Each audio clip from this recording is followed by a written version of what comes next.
Gray Production afashawi mitqan geza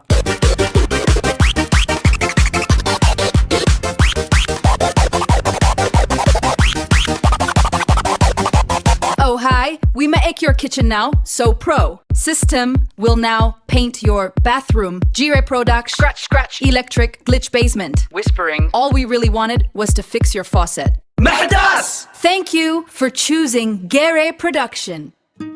سلام نعم يا حوات كمزي نريا زلنا نايلومي كونكريت مريت ويكا باتيو كانشولو تصبو غيرنا كمي غيرنا نملكاي حبري نويه غزي نصنح كلخيو نخيل مالتي او نزد لنا نقدم كنغبر زغبانا نغرات اندهراليو قدم تخاتل قدمي زخونه نغر مسرحنا اتي كلخي دلينا دلنا بوتا بغبو خنتريو خمزلنا قدمي ملكاينا اتي مريت ازي صروين زخونه رساح درنا زي مهلاو كوم دما زخونه غريسي زخونه زيتي مسالك زي مهلاو مهنياتو زيتي مسال اندهرالي وخينو خلخي خلنا نتحبرنا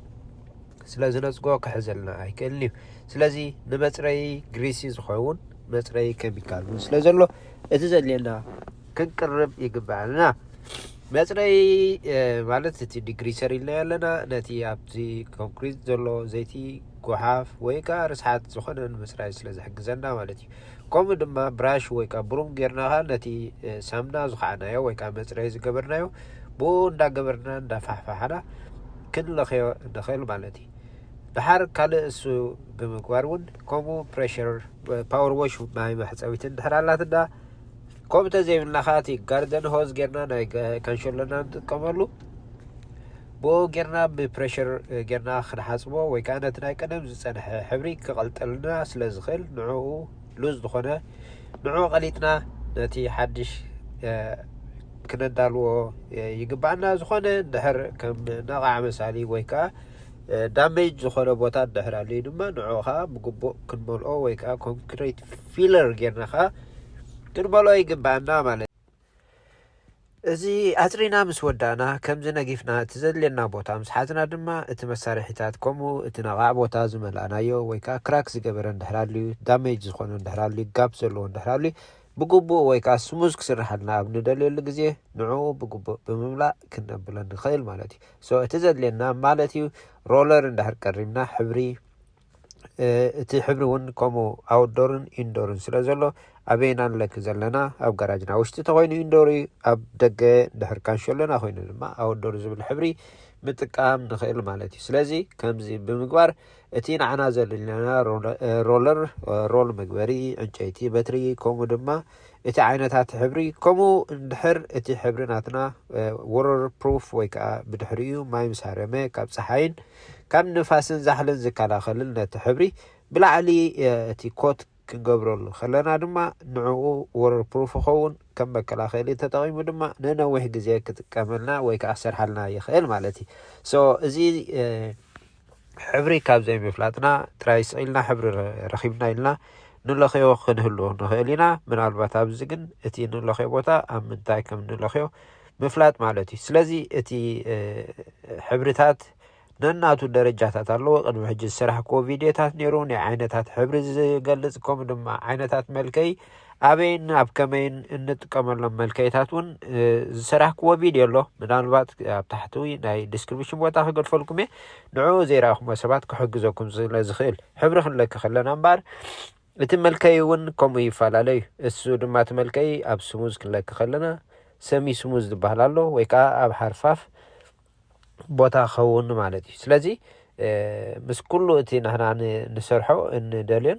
اتي مسارحيتاتون اقداسي مالتي اندحر ناي لماص بوتا ملكي امصينا اب حرفاف بوتا نلكن دحر لينا هوينا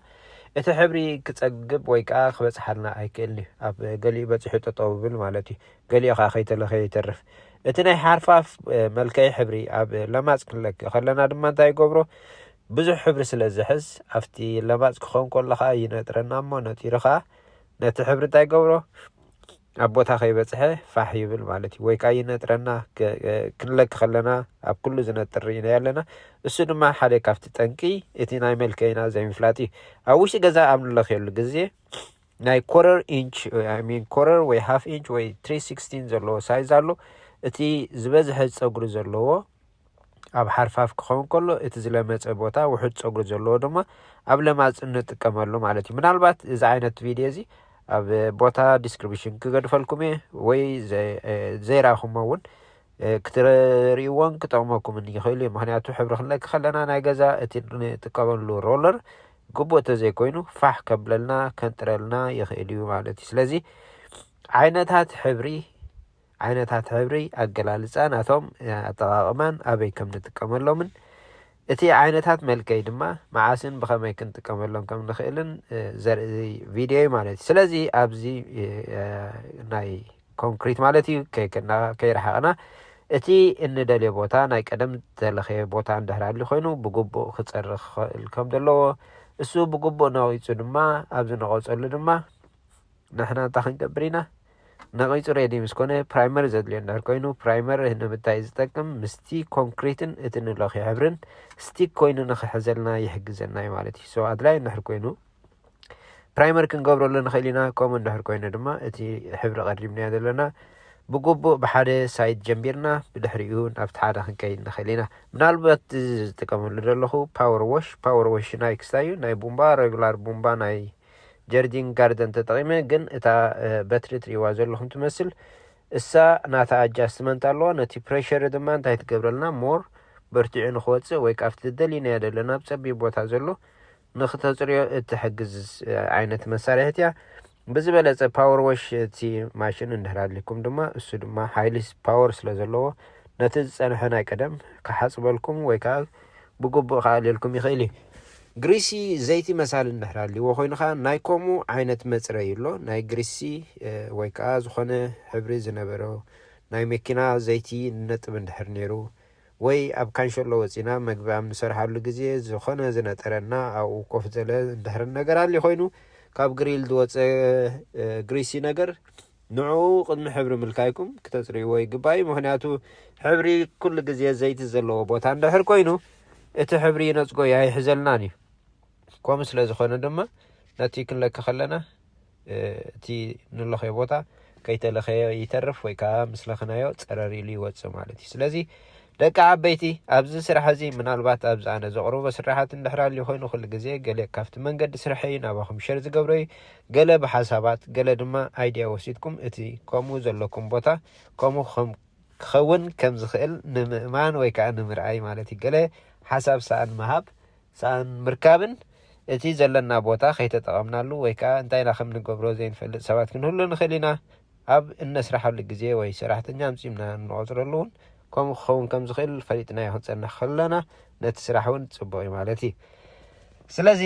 ምናልባት ከምኡ ሰኣን ምግባርና ከዓ ዝሓልፈና ክንህሉ ንኽእል ኢና ኣብዚ ቻነል እምበር ገለ ካብቲ ኣነ ዘቕርቦ ስራሓት እንድሕራልዩ ኮይኑ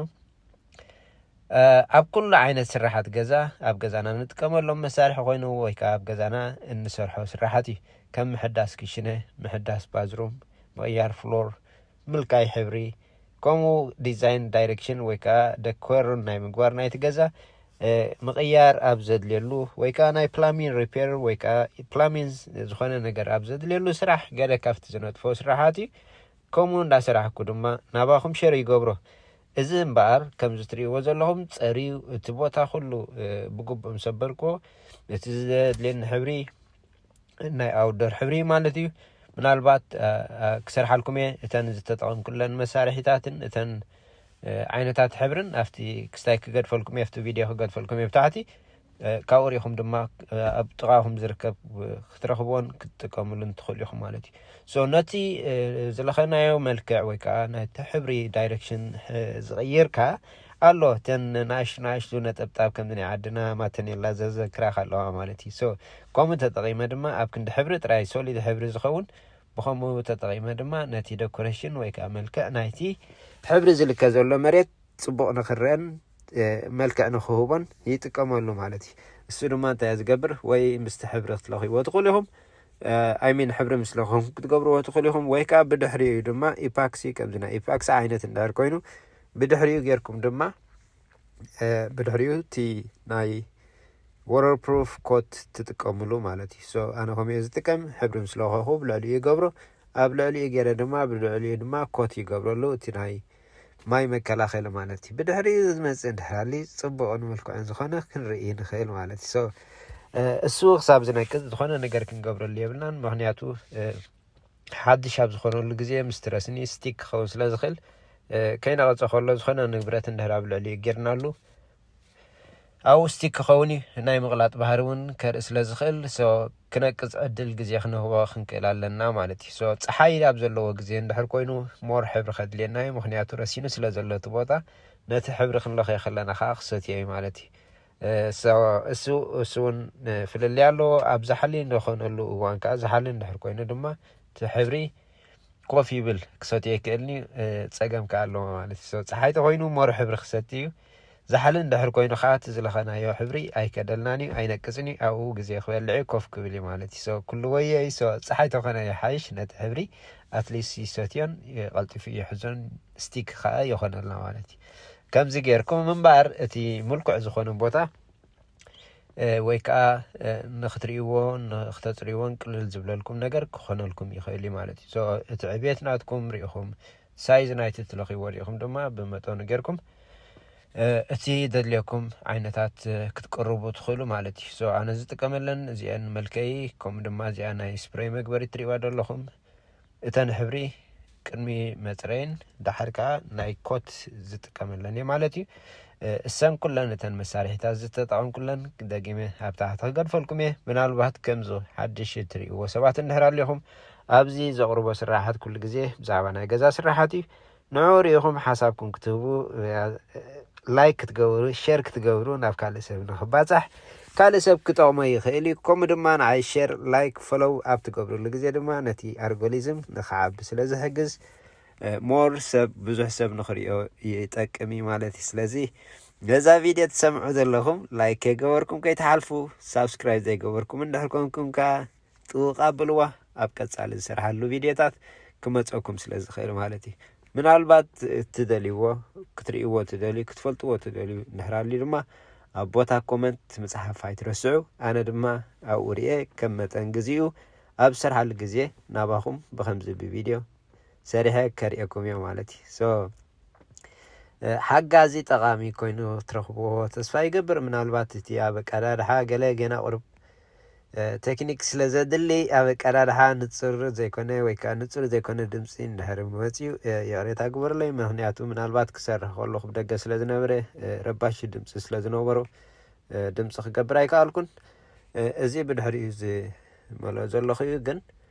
እቲ ኣሰራርሓ ወልሓንቲ ፍሉይነት የብሉን ካብቲ ሕብሪ ገዛ ክንለኪ ከለና እቲ ፍሉይ ዝገብሮ ግን እቲ ንጥቀመሉ ዓይነታት ሕብሪ ናይ ደገ ስለ ዝኾነ እቲ ኮት እውን ከምኡ ብላዕሊ ንጥቀመሉ እውን ንማይ ሬዚስታንት ዝኾነ ወተር ፕሩፍ ዝኾነ ኮት ዝግበረሎ እሱ እውን እዩ ፍሉይ ዝገብሮ ካብቲ ናይቲ ናይ ገዛ ንለኽዮ ማለት እዩ ደቂ ዓበይቲ እዚ እቲ ሕብሪ ነናቱ ዓይነታት ሕብሪታት ኣሎ እቲ ክትለኽይዎ ደሊኹም ዘለኹም ሕብሪ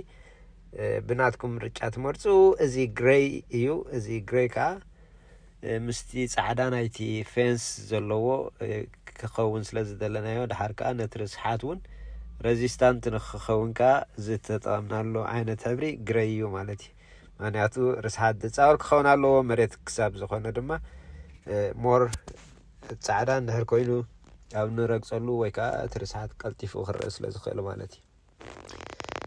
እዚ እምበር ከምዚ ጌርኩም ከዓ እቲ ዘለኩም ደኮሬት ክትገብርዎ ትኽእሉ ኢኹም ብዛዕባ ክሽነ ክትሕድስዎ ትደልዩ ክሽነኹም ፀቢቡ ኮይኑ ስማዓኩም ግን ብኸመይ ከም ተክፍሕዎ ፀቢብ ዘሎ ቦታ ከይቀየርኩም እቲ ዘለኩም ቦታ ጥራይ ብምርኣይ እቲ ናትኩም ካብነት ብምውሳኽ ክትሕድስዎ ከም ትኽእሉ ባዝሩምኩም ፀቢብ ኮይኑ ዝመስለኩም እዚ ዘለኩም ቦታ ብምርኣይ ካብቲ ዝነበረ ናይ ቀደም ኣሰራርሓ ገለ ተወሳኺ ወሲኩም እውን ባዝሩምኩም እውን ክትሕድስዎ ትኽእሉ ኢኹም ጋራጅ መኪና ዘለኩም ጋራጅ ኮይኑ ኣብ ታሕቲ ከም ስቶሬጅ ትጥቀምሉ እንድሕር ኣለኹም ኮንኩም ድማ ካሽ ፍሎው ክበሃል ሰሚዕና ኣለና ብዝተፈላለየ መንገዲ ካሽ ፍሎው ማለት ከዓ እቲ ዘለካ ንብረት ብዝተፈላለየ መንገዲ ኢንካም ገንዘብ ክገብረልካ ከሎ ካሽ ፍሎው ይበሃል ስለዚ እኹል ቦታ እንድሕር ኣሊኩም ኮይኑ እቲ ጋራጅኩም ዘሎ ቤዝመንትኩም ዘሎ ኣብ ክንዲ ስቶሬጅ ሰሪሕኩም ተኻርዩ ገንዘብ ከምፃልኩም ዝኽእል መንገድታት ክትፈጥሩ ከም ትኽእሉ እዚ ክብል ከለኹ ያ እቲ ናትኩም ኤሪያ ኮድ ወይ ከዓ እቲ ናትኩም ገዛውቲ ኮንዶዲ ዋላ የፍቅዱልኩም ድዮም ዘየፍቅዱልኩም ቦታ እውን ይፈላለዩ መጠን ከምቲ ናይቲ ትነብርዎ ከባቢ ገዛይ ክኸውን ኢሉ ኢልካ ጥራይ ኣብ ገሊኡ ከም ኢደወነንካ ዝኸደሉ መንገዲ የለን ምክንያቱ እቲ ናትካ ናይ ከባቢኻ ሕጊ ከመዩ ማለት እዩ እቲ ከባቢኻ ዘሎ ማለት ኣብቲ ናትካ ኤሪያ ትነብሩሉ ኤሪያ የፍቅድ ድዩ ኣየፍቅድን ኣሎ ነናቱ ሕግታት ስለ ዘለዎ ከም ገዛይ እንዲልካ ጥራይሲ ዝኾነ ነገር ትገብረሉ ነገር የለና ውሽጢ ኣድላይካ ክትገብር ትኽእል ኢኻ ኣብ ደገ ግን ዋላ ካንሸሎ ክሰርሓሉ ዘይትኽእል ቦታታት ኣሎ ምክንያቱ እቲ ናቶም ኤሪያ ኮድ ስለ ዘይፍቅድ ማለት ኣብኡ ብምርኣይ ከምቲ ናትኩም ናይ ገዛውትኹም ሕጊ ሪኢኹም ክትስርሕዎም ክትቐይርዎም ትኽእል ኢኹም ማለት እዩ ብድሕሪኡ ያ እቲ ዘለኩም ተደሊኹም ንዓኹም ከም ኤክስትራ ሩም ትጥቀምሉ ከምኡ እኹል ቦታ ተደሊኩም ድማ ኣብ ካሪኹም ከዓ ኢንካም ትረኽብሉ መንገዲ ክትፈጥሩ ትኽእሉ ኢኹም ማለት እዩ እዚ እምበኣር ረይዎ ተለኺዩ ተወዲኡ ኩሉ ከምዚ ትሪእዎ ዘለኹም ድማ ነዚ መሲሉ ኣሎ ማለት እዩ ካብቲ ቀደም ዝነበሮን እቲ ሕጂ ዘለዎን ፍልይነት ክትሪኦ ከለኻ ድማ እቲ ንዓይንኻ ኮነ ወይ ከዓ ባህ ዝብለካ ምርኣይ ፅቡቅ እዩ ማለት እዩ እዚ ካትራማ ኣይኮነን እንታይ ዳዩ ሕብሪ እዩ ተለኺዩ እቲ ሕብሪ ተለኺ ድማ ከም ትሪእዎ ዘለኹም ናብ ከምዚ ዓይነት ተቐይሩ ኣሎ ማለት እዩ ብሉኽ ይመስለኩም ግረዩ ምስቲ ሓድሽ ጥሉል ስለ ዝነበረ ዘይነቐፀ ስለ ዝነበረ ግን ክሪኦ ከለና ከምዚ ብሉይ ይመስለና ማለት እዩ ግን ግረይ ከለሪ ማለት እዩ ያ ኣብ መወዳእታ ዝብሎ ነገር እንድሕራልዩ ኣብ ቀጻሊ ብካልእ ስራሓት ከምዚ ናይ ገዛና ስራሓት ናይ ኮንስትራክሽን ሒዘልኩም ክመፅእ ኤኒቲንግ እንድሕር ኣነ ዝምልሶ ሕቶታት ኣለይኩም ከዓ ኣብ ቦታ ኮመንት ጸሓፉለይ ፕሊዝ ግን ሓደ ራዝያ ቻሌንጅ ናትኩም እያ ላይክ ሼር ፎሎው ሳብስክራይብ ከይገበርኩም ከይተሓልፉ ኣብ ቀጻሊ